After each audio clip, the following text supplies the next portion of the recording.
در توتاک تقابل تجربه سازندگان ویدئو و متخصصان مارکتینگ رو از زبان حرفه‌ای‌ها بشنوید. توتاک دوشنبه هر هفته ساعت 11 از شنوتو. سلام، من حمید محمدی پور هستم. خیلی خوشحالم که اینجام تا در رابطه با تبلیغات با هم دیگه صحبت بکنیم. سلام، من عرفان تلیسچی هستم تو حوزه تولید کانتنت و خوشحالم که مهمون این قسمت برنامه توتاکم. حمید جان، بیا صحبت کنیم راجع به اولین مسئله‌ای که داریم توی حوزه تفاوت بین حوزه کاری ما و حوزه کاری شما. شما یک مطلبی رو میخواید تبلیغ یا یک پروداکتی رو میخواید تبلیغ کنید و این پروداکت شما احتیاج داره که بعد از تیم مارکتینگ که اون استراتژی رو توش انجام داده بیاد سمت تیم ما که تولید کانتنت. درست. یه دغدغه بزرگی که بین دوتا تیم هست این بریفینگ درست این دو طرفه. دغدغه شما توی این حوزه چی بوده با تیمایی مثل ما؟ ببین عرفان، نکته‌ای که وجود داره اینه که وقتی یه صاحب برندی در واقع میخواد محصولش رو بده تو بازار، خب نمونه‌هایی رو دیده، این ور اونور دیده که سری حالا تبلیغات تلویزیونی و تی وی سی و چیزای این شکلی دیده، براش جذاب بوده، گفته نکنه همین ویدیو بتونم مثلا من ازش استفاده بکنم، فضای کسب و کار منم تغییر بده، فروشمو جابجا بکنه. میاد خلاصه همونو میخواد در واقع به قولی پلات بکنه روی کسب و کار خودش و میاد با یه تولید کننده صحبت میکنه، میگه که البته دارم دغدغه‌های شما رو از اونور میگم، حدس میزنم که الان داغ دلت تازه میشه. اینکه میاد میگه که من یه تیزر خارجی دیدم، همین تیزر رو میبینی، اینو بردار مثلا حالا اگه یه مسیج هم توش داده 4 تا مسیج بده، با اینقدر هزینه برای من راش بندازیم. بچه خواهر منم استعداد بازیگری داره، اگه میشه اینم یه جای فیلم بذار. و بعد شما اونجایی که میای بهش بگی که آقا این با این شرایط که شما میگی و با این مبلغ و اینا شدنی نیست، احتمالاً جمله معروفی که بهتون میگن زیاد بعد این جمله رو از ساید در واقع برند شنیده باشین که آقا یه کاریش بکن. این یه کاریش بکنه فکر کنم خیلی شنیدی. بخوام اینجوری بهت بگم که چطور باید جلوی این مسئله رو بگیریم، این بریف که در واقع تهیه میشه توی قسمت استراتژی مارکتینگ هر سازمان خیلی مهمه که شفاف باشه. یعنی اول برای خود اون آدمی که تو مارکتینگ نشسته باید مشخص باشه که محصولی که داره میده تو بازار، چون قراره این محصول رو بفروشه دیگه، چه نقاط قوتی داره، چه نقاط ضعفی داره، چه نقاط اشتراکی داره و چه نقاط افتراقی اصطلاحاً داره، یعنی همون پی او پی ها و پی او دی هایی که توی بازار با جنسای دیگه داره. اینا رو بولد کنه توشون، بگه آقا محصول من نسبت به بقیه محصولات سبک‌تره، اینو مد نظر داشته باش، یا جدیدتره یا 4 تا آپشن بهتر داره. از اون طرف بیاد در واقع تون آف وایس محصولش رو مشخص کنه، بگه اگر می‌خوای برای من یه کلیپ بسازی، من مثلا شخصیت برندم توی به فرض مثال آرکتایپ ها این شخصیته، یا مثلا من زبان گفتگوم در واقع صمیمیه یا صمیمی نیست، سنگینه، تجملاتیه. چون من نگران اینم و بارها تو تجربه خودم، بارها برای مثلا برندایی که بیشتر تو حوزه خودرو این اتفاق برام افتاد، وقتی تو قسمت مارکتینگشون بودم و با تولید کننده صحبت می‌کردیم، رفت و برگشت زیاد اتفاق می‌افتاد. یعنی هر دو طرف احساس می‌کردن که به زبان مشترک نرسیدن. من فکر کنم این بریف خیلی باید درست طراحی بشه، شسته رفته بیاد سمت شما.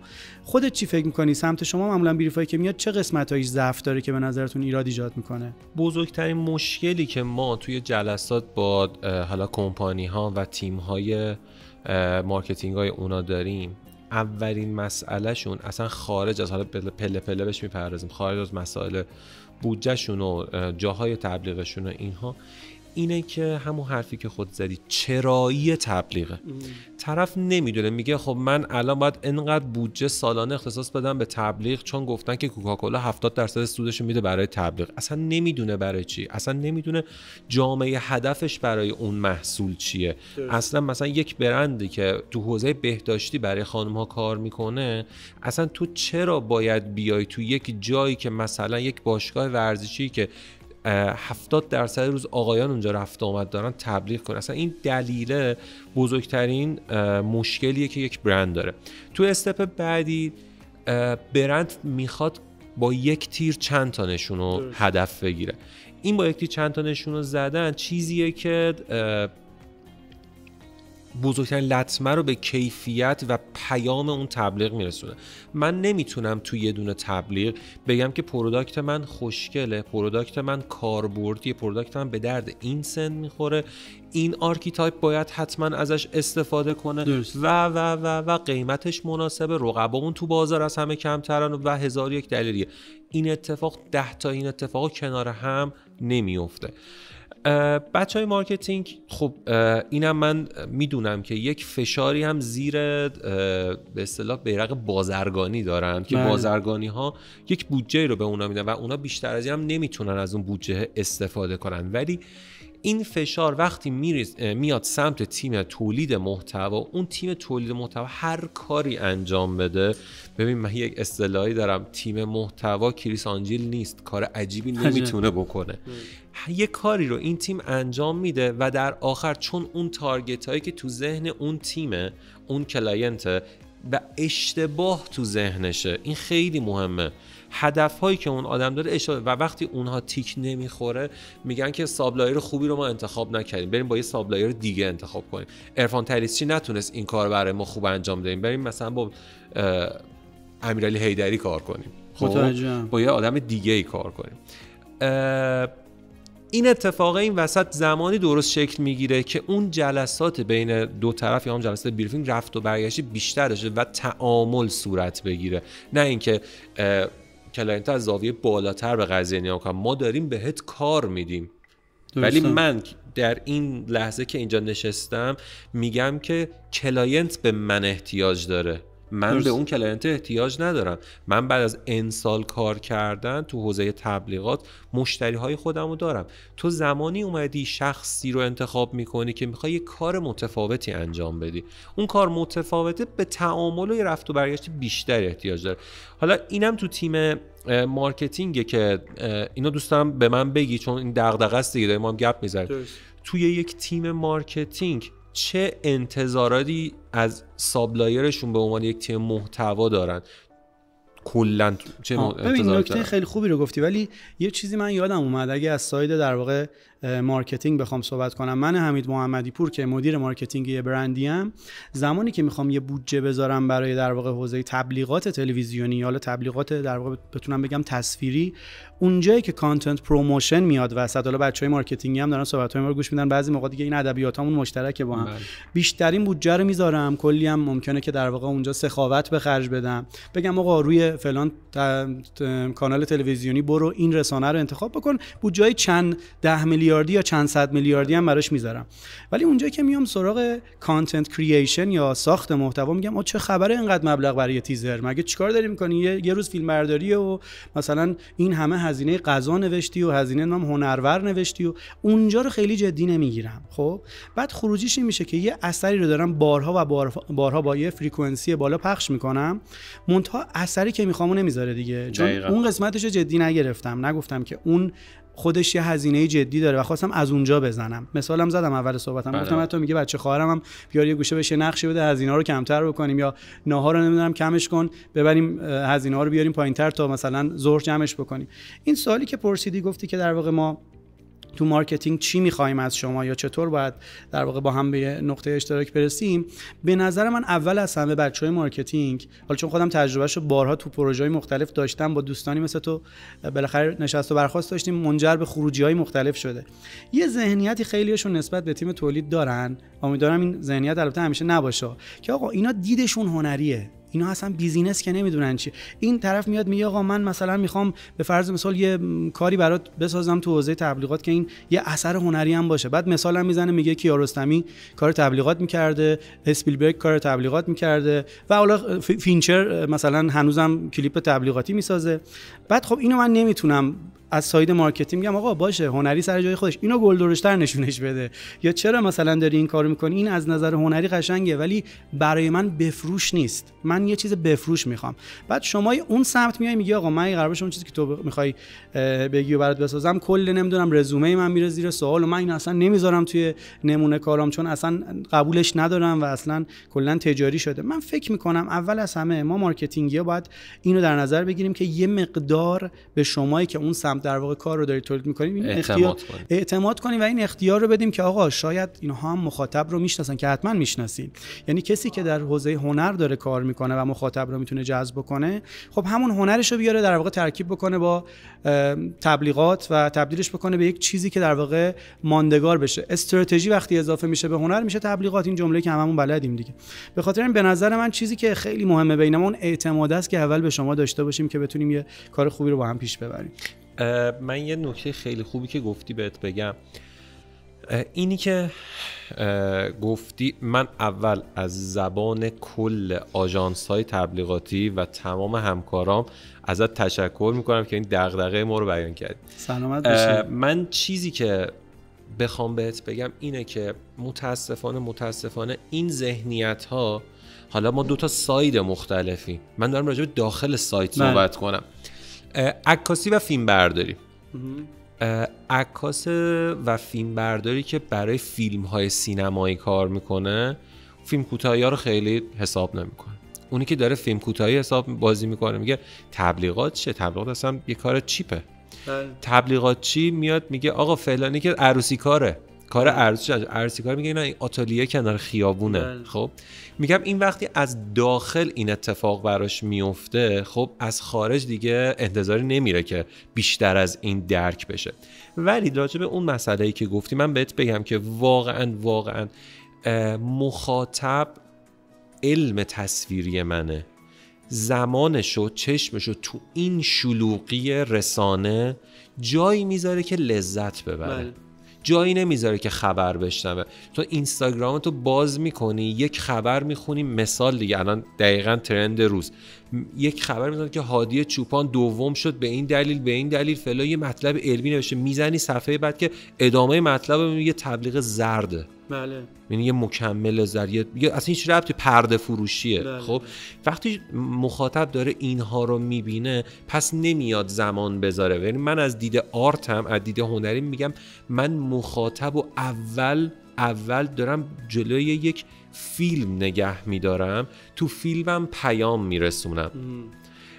این اشتباه تبلیغاتی که کلاینت‌ها و برندها میخوان اونجای مشخص میشه که آقا امروز بیلبورد، TVC واقعاً جامعه هدف درستی نیست برای انتخاب.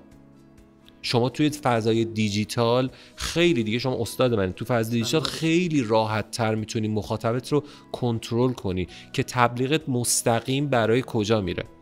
ما الان برندهایی رو داریم که با ساخت یک موزیک کاملا که هیچ اشاره این موزیک نشده که آقا این موزیک مال این برند است، ولی وایرال شده. دقیقاً اومده وایرال شده. اومده مثلا حالا موزیکر نمیگیم، یه سری خانم بودن زیر سن قانونی بودن و این داستانا، میاد مثلا چی کار میکنه؟ میاد هدف قرار میده اون برندشو و میبینیم جواب میگیره. اون آدم شاید اون بودجه‌ای که مثال 1-2-3 میلیارد تومان خرجی که کرد برای وایرال شدن اون، حتی نمیتونست بین 2 نیمه فوتبال تو شبکه 3 یک پیام بازرگانی بره و هیچ وقت دیده نمیشد.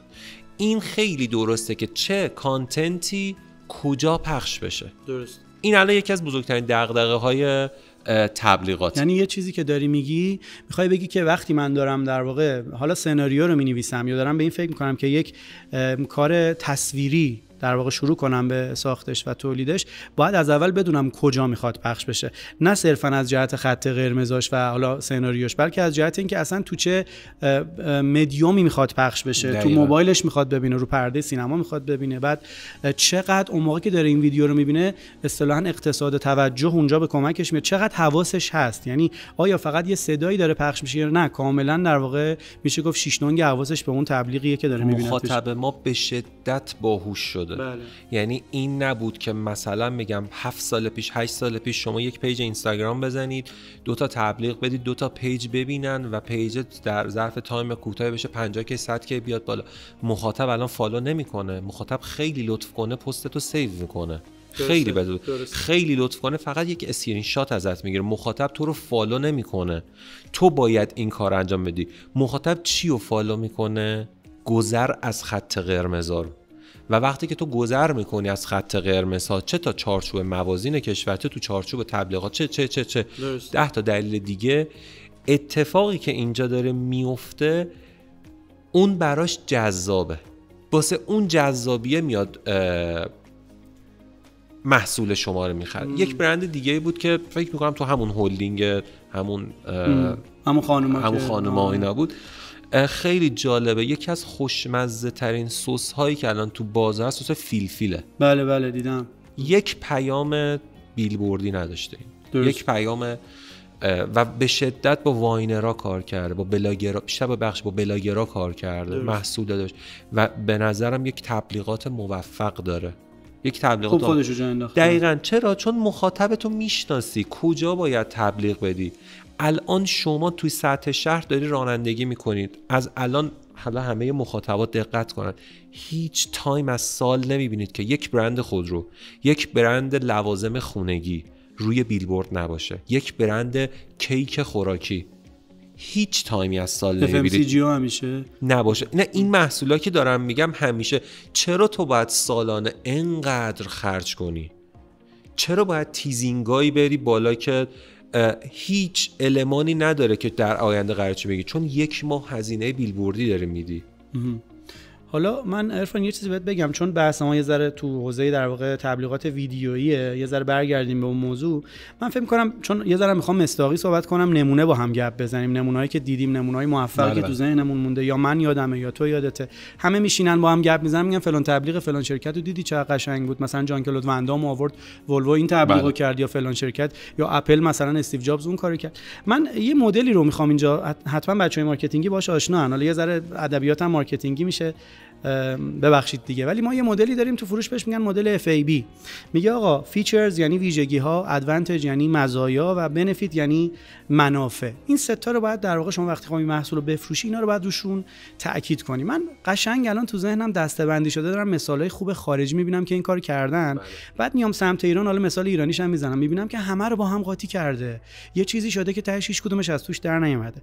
ما وقتی در مورد F یا ویژگی ها صحبت میکنیم، یه ویژگی محصول فقط یکیشو، اگر 10 تا مزیت هم داشته باشه یکیشو میکشیم بیرون، بولدش میکنیم، میگیم آقا من مثلا، چون مثال ماشین خیلی دوست داریم دو تامون بزنیم، هم تو اون حوزه کار کردیم، هم قبلا تو تویوتا تو اون حوزه کار کردم، مثلا تبلیغ بنز همه اینو دیدن دیگه، یه بنده خدای پشت فرمون نشسته و بعد داره با سرعت میره و بعد یهو اسرائیل بغل دستش نشسته بهش میگه ساری متاسفم، یعنی اومدم جون تو بگیرم، این میزنه رو ترمز، خلاص اون کنده‌های درخت‌ها اینا که جلو بودن و باشون برخورد نمیکنه، این برمیگرده به اسرائیل میگه من متاسفم و اسرائیل ضایع میشه. خب این بنز به این عظمت، برند به این در واقع قدمت اومده گفته آقا ترمز من ولش کن بقیه چیزا رو، فقط ترمز من. ببین من رو ترمزم الان برات تاکید کردم. میام تو ادوانتج، توی تفاوت من با رقبا، همون چیزی که تو بریفم من باید بنویسم سمت مارکتینگ برای شما، بگم آقا من مزیتی که نسبت به رقبا دارم اینه، من سبکترم، محصول من مثلا شیرینیش کمتره، محصول من به فرض مثال ابعادش کوچیک‌تره، رنگش بیشتره، تنوعش، اینو شما باید اونجا برای من به تصویر بکشی. یاد مثال خیلی خیلی معروف و دوست داشتنی سامسونگ و اپل میافتم. یه جایی یه تبلیغی سامسونگ ساخت که یه سری آدم توی فرودگاه نشستن، حتما یا دیدن دوستان یا میتونن سرچ کنن ببینن دیگه، نشستن تو فرودگاه، بعد همه اینا که اپل دارن چسبیدن کف زمین منتظر یه پریزی ان که خالی بشه، چون گوشیشون خب اپل شارژش زود خالی میکرد، و اونایی که سامسونگ دارن قشنگ نشستن وسط سالن بی استرس و شارژشون خیلی در واقع تکمیل، و یعنی میخواد بگه شارژ من از اپل بیشتره و بهتره و درست هم میگه واقعا. بله نقطه قوتش رو تاکید میکنه که البته اپل هم بعدن اومد یه به قول این موسیقیای رو یه دیسی خلاصه براش اومد و گفتش که منم خب ایمنترم و اینا که حالا تو اینترنت هست. بحث بنفیتو که میگم، بحث اونجایی که میگم آقا محصول منو بخری، جدا از این مزیتی که داره، جدا از این خوبی که نسبت به بقیه داره، واسه جیب تو چه سودی داره، چه منفعتی داره. یه تبلیغ خیلی جذابی یه بار تو اینترنت دیدم، تبلیغ لامپ کم مصرف بود، یه انیمیشن بود، بعد یه خرسه بود تو این چیزای قطبی هستن، این خونه‌های قطبی ها، اینا اونجا نشسته بود و چراغ خونه‌اش روشن بود و داشت کتاب میخوند. بعد یه بنده خدا پنگوئنه نشسته بود روی این دوچرخه‌های در واقع ثابت پا میزد، این دوچرخه‌ای که پا میزدین این چراغ روشن میموند. هر چند دقیقه بارم این در واقع چیزی که نشسته بود، اون خرسه که نشسته بود، یه ماهی میداد به این پنگوئنه که جونی بگیره یه ذره پا بزنه. یهو این لامپه میسوزه، بعد این یه لامپ دیگه وصل میکنه اون بالا، بعد این دوباره شروع میکنه پا زدن پنگوئنه که این لامپ روشن بمونه. این دفعه میبینه با کمتر پا زدن هم این روشن میمونه. بعد این چیزا هم میخرسن، میبینه که یه دونه ماهی بهش داد برای مثلا این یه مدت بسته. بعد داره تبلیغ چی رو میکنه؟ تبلیغ لامپ کم مصرف. ولی من از این چی میگیرم؟ از این تبلیغ میگم من برام وقتی این لامپو بخرم هزینه کمتری شارژ میشه. حالا من سایپا رو برات مثال بزنم، یه تبلیغی ازش دیدم، تبلیغ سایپا 141، خیلی تبلیغ قشنگیه، تو اینترنت هست. یه بنده خدایی یه کولیس دستشه، بعد میاد اینطوری ماشین رو کولیس میزنه، میگه سایپا 141 جدید با طراحی دقیق. بعد خب این الان طراحیشو با کولیس نشون داد. بعد یه ذره میره جلوتر، یه دستی میکشه روی این در واقع صندلی، میگه ایمن و راحت.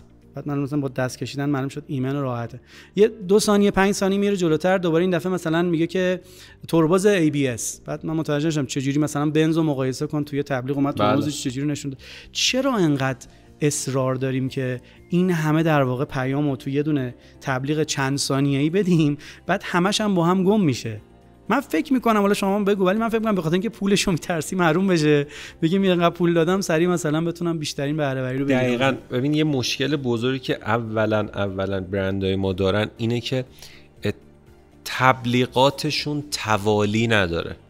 یعنی از A تا Z نمیرن، میخوان تو BC جواب رو بگیرن. خب یعنی به این فکر نمیکنن که این پروداکت قراره به چندین سال بره جلو. من میخوام این پروداکت رو به ما بفروشن. خب میگم این لیوانه، به جای که بگه این لیوانه میگه این لیوان تو مشکی دست مشکی روش نوشته تو تاکست، ببین متوجه نمیشه، این کار نمیشه کرد. ما تو ویدیو همون مثالی که الان داشتیم میزنی تو همین زمینه خودرو، من همین در حال حاضر که اینجا هستم یک پکیجی از محصولات مدیران خودرو دست منه که دارم میسازم.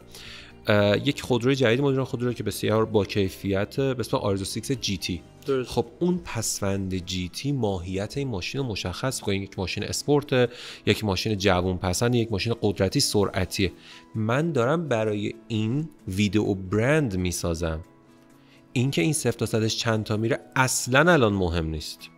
اینکه الان نویگیشنش خاصه اصلا مهم نیست. صندلی‌های راحت تری داره نسبت به آرزوهای مدل پایین‌تر. اما الان تارگت ما اینه که یک ویدیو برند خوب بسازیم، برندت کنیم این خودرو رو برای این کمپانی. مثلا ما اومدیم یک سناریویی که نوشتیم، اومدیم تصویرهای موازی سرعت و قدرت ماشین رو اومدیم در کنار یک ورزش سرعتی قدرتی گذاشتیم، بوکس. اینها رو کنار هم گذاشتیم. ما نه تو اون بوکس جایی نوشتیم مثلا GT مثلا مال این شرکته، نم دیدید که مثلا اسپانسر میکنه حتما ما لوگو ما رو زیر بزنه. نه این کارو کردن. ماشینه داره با قدرت و سرعتش تو شهر اون هیجانش رو نشون میده، اون شورش رو داره نشون میده. این برم اون مبارزه ما داره اینو نشون میده. این موازی بودن اینو داره پیام میرسونه. پیام اینو داره میرسونه. دیگه ما این نیست که طرف مثلا وسطش دکمه سانروفشو بزنه باز شه، یه ذره ضبط و زیاد کن، صدای خوب دوتا نوشتن بیاد بغلش، چراغ ترمزو بگی، چراغ ترمز عقبه این شکلیه، بعد این نمیشه. ولی یه سری کلاینت ها اینو میخوان که تا محصول لانچ شده تمام اهدافی که دارن و به مخاطبشون نشون بدن و این زننده میشه و چیزی دیگه برای ارائه ندارن. درسته. من یه چیزی یادم افتاد اینجا بگم الان. به نظر من میخوام یه ادعا رو بکنم، نمیدونم باز تو نظرت در واقع نظر دقیق تریه چون سمت شماست بیشتر. من فکر می‌کنم وقتی هر پیامی یه برند بخواد بده میتونه عنصرش رو توی طبیعت پیدا کنه. مثلا اگر دنبال سرعتی، دنبال قدرتی، میتونی یه نشانه‌ای تو طبیعت داشته باشی، موازی وصلش کنی بهش. ما چند وقت پیش داشتیم برای یکی از اسپیکرهای تسکو یه تیزر میساختیم.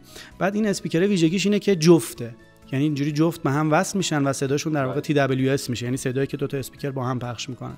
بعد همینجوری که من تو ذهنم بود که چجوری بگم اینا با هم جفتن، یه بار داشتم یه برنامه راز بقا نگاه میکردم، دیدم که مثلا پرنده‌هایی رو نشون میده که با هم جفتن و تو یه لحظه‌ای مثلا به هم متصل میشن، بعد دوباره از هم جدا میشن که مثلا مسیر رو ادامه بدن برن. دیدم چقدر جالب، اینو میتونیم از معنای جفت بودن اینو بگیریم بذاریم قبل از مثلا ویدیوهای محصولمون. یا شما گفتی ماشین و قدرت و سرعت، من گفتم قبل از اینکه بوکس و اینا رو بگی احتمالاً میخوای بگی مثلا از یوز پلنگ و اینا استفاده شه، چون اینا میتونه جواب بده، اینا میتونه اونجا نشون بده که در واقع چطور از طبیعت عنصرا رو بگیریم برگردونیم. نکتهش هم اینجا اینه که اون بومی کردن این قضیه خیلی مهمه.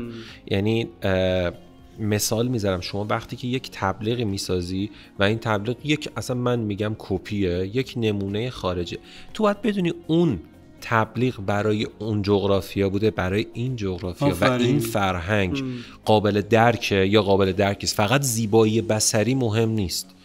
یعنی من خودم جز بچه‌هایی هم تو حوزه کانتنت که میگم که فقط زیبایی کلیپ و اون خاص بودن خیلی مهم نیست. تفاوت اینه که باید یک پیامی رو برسونه. شما یک فیلم خوشگل میتونی بسازی، تشبیه اسپانسر با مثلا چای فلان، اون یه مسئله دیگه است. خب ولی اینجا بومی سازی این خیلی مهمه. شما نمیتونید یک محصول که مخاطبش مثلا میگم مکزیکه، بعد اونقدر مثلا کلاه، مثلا یه کلاهای مکزیکی هست، گفتم مکزیکی، اون محصول جامعه نداره تو ایران. مثلا یکی تو خیابون بذاره این قضیه رو به مشکل برمیخوره.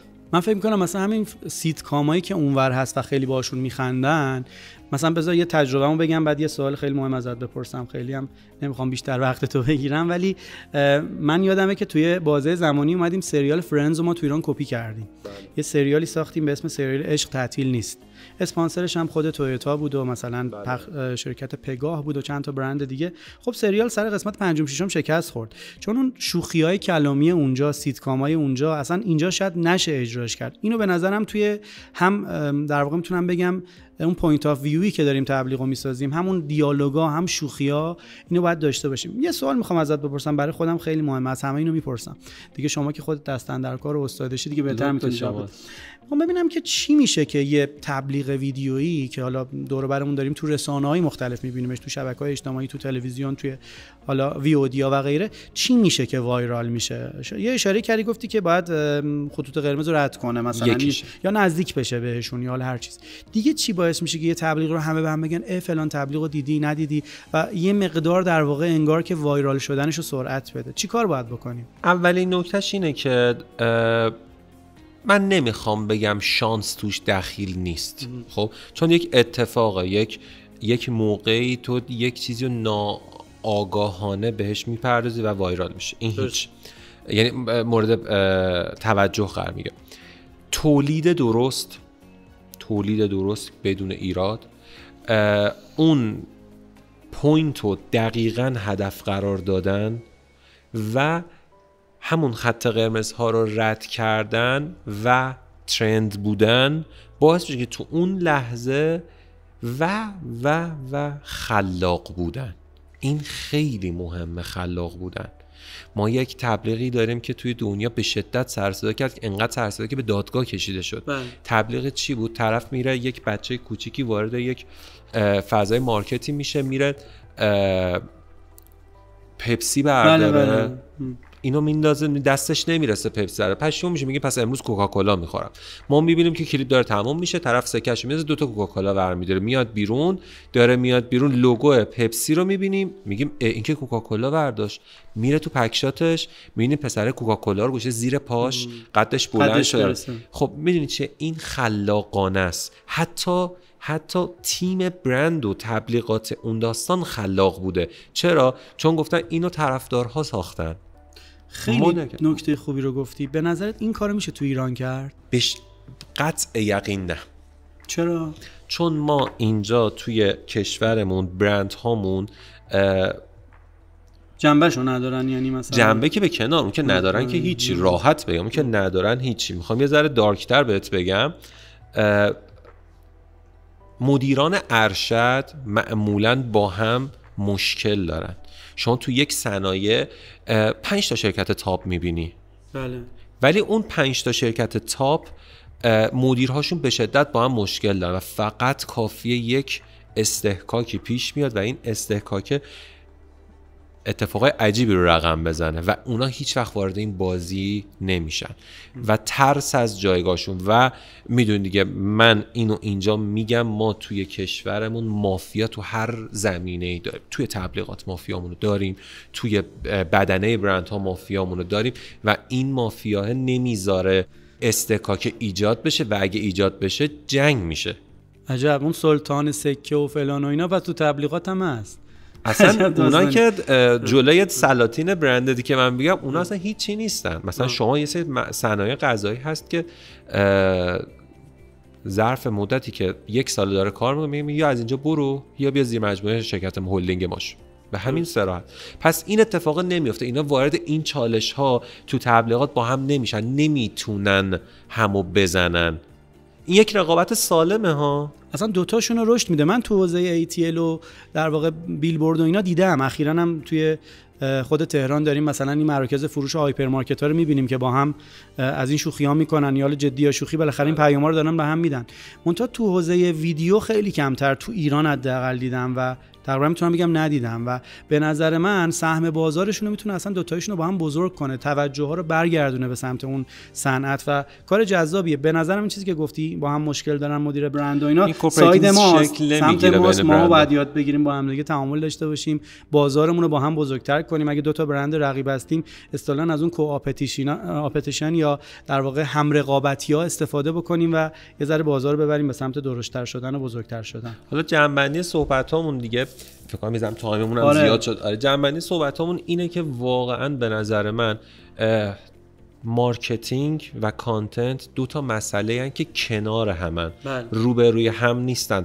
درسته تیم مارکتینگ در بدنه برنده و تیم تولید محتوا شاید آوتسورس باشه، بیرون باشه، ولی در کنار هم بودن اینها باعث میشه که یک تبلیغ خاص، یک پیام خاص از اون پروداکت به اون مخاطبه برسه.